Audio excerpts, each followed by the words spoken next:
ने बेटे को खूब अच्छे से पढ़ाया लिखाया और वो बेटा एक बड़ा अफसर बन गया। और बड़ा अफसर बना, कहीं जॉब लगी उसकी कोई बहुत बड़े पद पर, और जॉब लगी तो वर्षों बाद वो गांव से वो पिता ऐसी फटी वो चप्पल पहने हुए, सामान्य सी मैली कुचली धोती पहने हुए, एक सामान्य सा कुर्ता पहन करके और बच्चे के लिए मिलने गया। जब बच्चे से मिलने गया तो घर से उस व्यक्ति की पत्नी ने कुछ अचार और लड्डू भेजे थे कि बेटे के लिए ले जाओ, वहाँ शहर में बहुत दुबला हो गया मेरा बच्चा। थोड़ी पुरानी बात है, उस समय मोबाइल आदि नहीं चलते थे, सच्ची घटना। तो पिता गया ऐसे लड्डू और अचार और सब लेकर के, और उस बेटे के वहाँ जाकर के, जैसे वो केबिन ऑफिस होता है ना, उस ऑफिस के बाहर से कहा किसी को कि वो साहब को जाकर बोलो कि उनके पिताजी आए हैं, उनके गाँव से कोई आया है। यूं नहीं कहा पिताजी आए, उनके गाँव से कोई आया है तो मिल ले। बोले साहब अभी मीटिंग में बैठे हैं। अरे बोले मुझे देखेंगे तुम्हारे साहब खुद दौड़ के आ जाएंगे, चलो आपको मिला देता हूँ साहब से। तो वो जो नौकर था वो उस साहब के पिता को लेकर के सामने गया, और वहाँ जो उसका बेटा था, अफसर बना हुआ था, बैठा हुआ था, वो कोई फाइल वगैरह साइन कर रहा था। उसके पास कोई इधर मैडम बैठी थी, इधर वो दूसरे उसके लोग बैठे थे कंपनी वाले। तो बड़े पद का व्यक्ति कोट पैंट पहनकर बैठा है, और मैडम बैठी इधर, इधर सर लोग बैठे हैं, और वहाँ हंसी ठिठोली हो रही है। और ऐसे में उसका पिता सामने आ गया, और जब पिता सामने आया तो उधर से उस नौकर ने कहा साहब आपके यहाँ गांव से कोई ये मिलने आए हैं, तो आपसे मिलना चाहते हैं। जोशी देखा, बाप रे बाप, ऐसे मेले कपड़े पहन के आ गए ऑफिस में, ऐसी फटी चप्पल पहन के, मन में ऐसा विचार आया। तो मैडम जो पास में बैठी थी, उन्होंने, साथ वालों ने पूछा कौन है? बोले हमारे गांव में घर का नौकर है। धीरे से कहा, लेकिन पिता ने वो जो होठों के शब्द जब पढ़े तो उसे पता चल गया कि ये बेटा पिता को नौकर बोल रहा है। सोचो उस पिता पर क्या गुजरी होगी। जो घर से लड्डू लाया था ना, वो टिफिन छूट गया नीचे, लड्डू वहीं बिखर गए। जो अचार लेकर आया था, पत्नी ने कहा था कि मेरे बेटे को खिलाना, वो अचार वहीं नीचे गिर गया।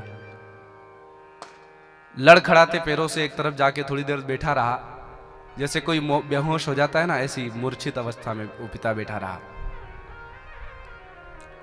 बेटा बाहर आए तब तक तो पिता ने वापस बस पकड़ी, और बस पकड़कर गांव चला गया।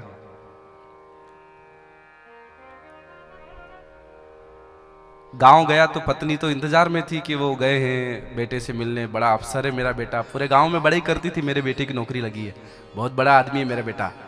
तो माँ ने जैसे ही वो उसके पति को आते देखा तो वो गई उस अफसर की माँ और कहा कैसा है मेरा बेटा, आपको देखकर तो खुश हो गया होगा ना है?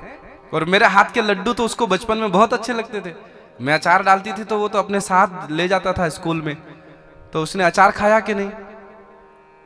पिता ने कहा हाँ बहुत अच्छा है बेटा। बोले तुमसे अच्छे से बात की कि नहीं? हाँ बहुत अच्छे से बात की। वो उसने मेरे बारे में पूछा कि नहीं? अब पिता क्या जवाब दे, हाँ हूं करने लगा। तो उस बच्चे की माँ तुरंत समझ गई कुछ गड़बड़ है। उसने स्पष्ट पूछा कि आप बोलते क्यों नहीं हो, क्या हुआ बताओ ना, क्या कहा? बेटे ने बात नहीं करी, उसने पहचाना नहीं, उसने कुछ कहा?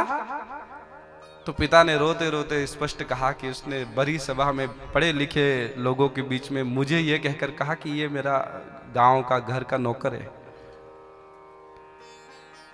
मां भी धड़ाम करके नीचे गिर गई। दोनों ने घर खेत सब छोड़ा और दोनों बाहर चले गए गुप्त किसी स्थान पर, कभी लौट कर नहीं आए। शाम को जब बुद्धि ठिकानी आई ना बेटे की, तो वो वहां से तुरंत अपनी कार लेकर गांव पहुंचा और ढूंढा तो न घर में माँ बाप मिले, न खेत में मिले। आस पड़ोस वालों से पूछा तो उसने, पड़ोस वालों सब ने कहा कि नहीं साहब आप तो कल के गए थे, दिखे नहीं उसके बाद पिताजी। खूब ढूंढा, पर अब उस प्रायश्चित का क्या मतलब, अब उस रोने का क्या मतलब, अब पिता के प्रेम का क्या मतलब? क्योंकि अब जो ये ना ये दिखावा है, दुनिया के सामने पिता को पहचानने से जो बच्चा मना कर दे, ऐसी संतान वर्तमान में हो रही है। जो अगर थोड़े से बड़े अफसर बन जाते, पढ़ लिख जाते हैं ना, तो अपने माँ बाप को भी पहचानने से हिचकिचाते हैं, कह रही है ऐसे कपड़े में आ गए, ऐसे पुराने।